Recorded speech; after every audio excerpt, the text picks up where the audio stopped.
Christ is our victory. Daily meditations on great texts from the Book of Books.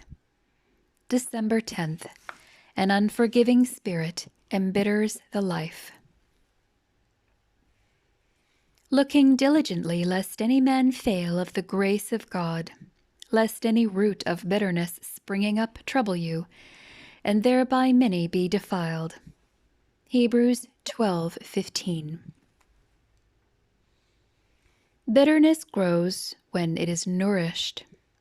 If one feels sorry for himself and lives over again a real or imagined wrong he thinks has been done to him, his outlook becomes distorted.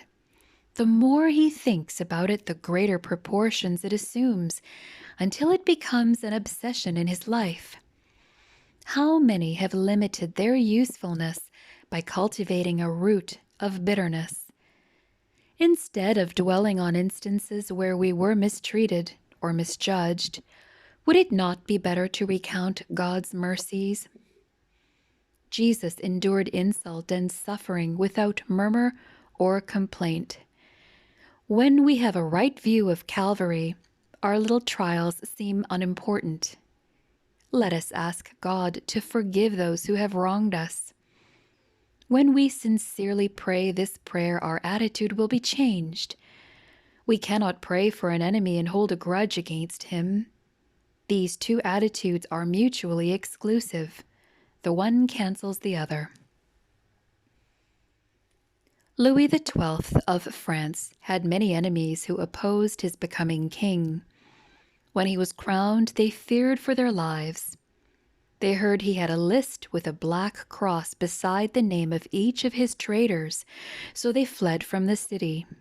Imagine their surprise when the young king called them back to tell them that the black cross was a token of his forgiveness. He said that the cross was to remind him of the cross of Calvary, where Jesus forgave his enemies, and he wished to follow the example of his master.